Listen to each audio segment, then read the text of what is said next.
Welcome back to the final. On a normal week, the inaugural visit of home run king Barry Bonds to Great American Ballpark might actually mean something, but this, sadly, is not a normal week. The fire sale is complete, as the Reds, also known as Team QVC. Hey, they're selling everything.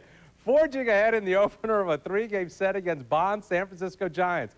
Let's go to Great American. No score in the fourth when the Reds bat around. Barry Larkin, first home run for Barry since April. Second this season. Reds 1-zip. Bases loaded. Willie Pena singles in the hole to left. That drives home Adam Dunn. Reds on top 2-0. Still in the fourth, Ruben Mateo watched the grounder to Edgardo Alfonso. As he throws home to Benito Santiago, the former Red drops the ball. Jason LaRue is safe. Reds 3-zip. The Reds keep Barry Bonds in check. 2-1 in the sixth. Bonds just misses this one.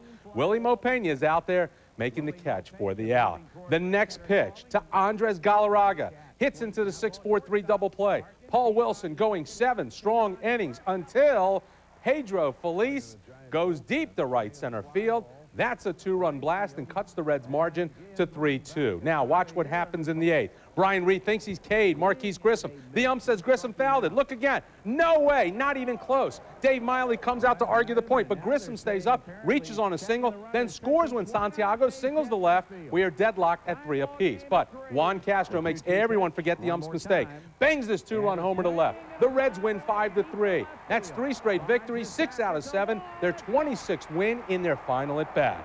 Now, Red starter Ryan Dempster may have pitched his last game this season. The right-hander will have arthroscopic surgery next week to remove a bone chip from his elbow. No word if he'll be back this week. Replacing Dempster on the roster will be Josh Hall, called up from AA Chattanooga to start tomorrow against the Giants. And with all the departures and injuries on the Reds roster, the door is open for some newcomers. And today, 22-year-old Josh Hall makes his leap from AA Chattanooga to the big leagues. Let's go to Great American Ballpark.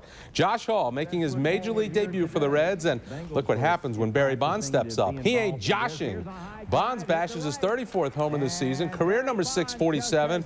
Barry is now homered in all 31 ballparks he's played in. Later in the second, former Red Jeffrey Hammonds doubles to the wall in left. Edgardo Alfonso scores, and the Giants lead this thing 2-0. Could have been a lot worse, but watch Sean Casey at first base, making the leap and saves a couple of runs. Hall escapes the second, down only 2 runs. Then he settles down in the fourth, strikes out Jesse Foppert.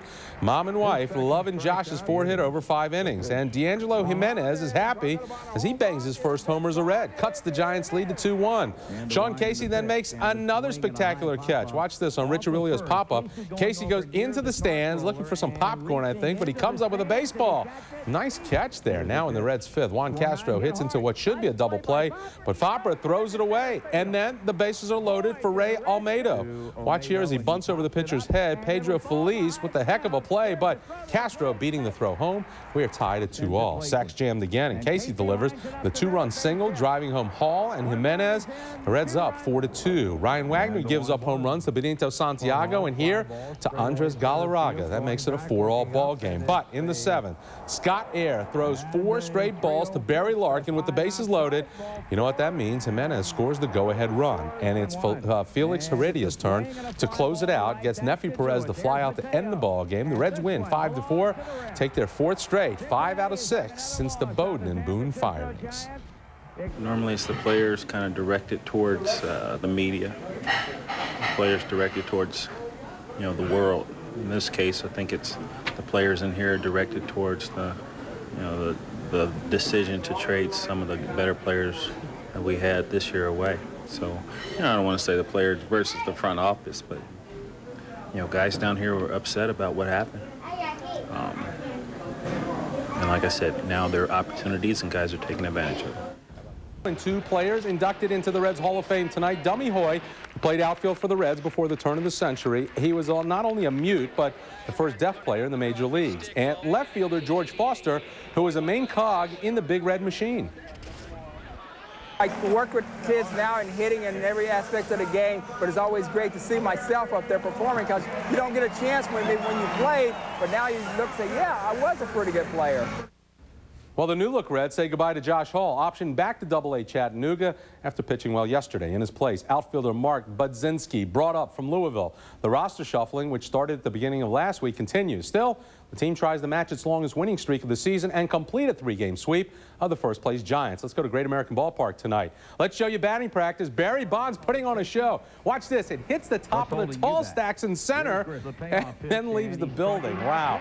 Facing Jimmy Haynes in the second, Barry goes down swinging. But from there on, things got worse from Haynes. Third inning, bases loaded. Marquise Grissom with the infield single. Edgardo Alfonso scores 1-zip. Bonds again. That's ripped to right. Jeffrey Hammonds come on in. Rich Aurelio will beat the throw from Ruben Mateo. 3-0. Haynes drops to 2-12 this season. It's 4-0 as Brian Reith replaces Haynes. Gives up the bloop to Alfonso. Falls in left. Bonds and Andres Galarraga score 6-zip. Reds finally get on the board in the fifth. D'Angelo Jimenez singles to left. Juan Castro scores 6-1. Bottom six now. Jason LaRue takes Dustin Hermanson deep to left and out. Career high 14th homer this season, 6-2. Check out the defense. Willie Mopena in center misjudges the Benito Santiago floater. Breaks in but sails over his head. Santiago later scores. Dave Miley can't believe it. Late rally in the ninth. Runners at the corners for Castro. Chopper over the head of Alfonso at third. Pena comes in 7-3, but Jimenez grounds the first. End the ball game. No sweep. 7-3 is your final score. Reds should have a fire sale every week, huh? 7 days since John Allen and Reds ownership go out and grab the broom and dustpan to clean house. The leftovers go 5-2 in that span. They were 5-1 until opening day starter Jimmy Haynes got lit up again last night, this time on national TV. So maybe it's not entirely bad that Haynes goes on the 15-day DL again today with that same bulging disc in his lower back. Jimmy quickly went from opening day starter to number 2. No pun intended. Second in the league in losses. Why? Well, let's go to the numbers, shall we? After 18 starts last year, Haynes was 10-6 with an ERA in the mid-4s. Opponents hit just .278 against the LaGrange, Georgia native. This season, he's 2-12. An ERA I'd rather not share with you. 20 more walks, and the rest of the league hitting a staggering .311 against him. That after 2 more season-ending surgeries today. Ken Griffey Jr. had his shoulder scoped, and Doc Kremchek found a 50% tendon tear. He should be ready for spring training, though. And Ryan Dempster, well, he had more than bone spurs. He needed total elbow reconstruction. Tommy John surgery will keep him out this year and most of next. And we'll be right back.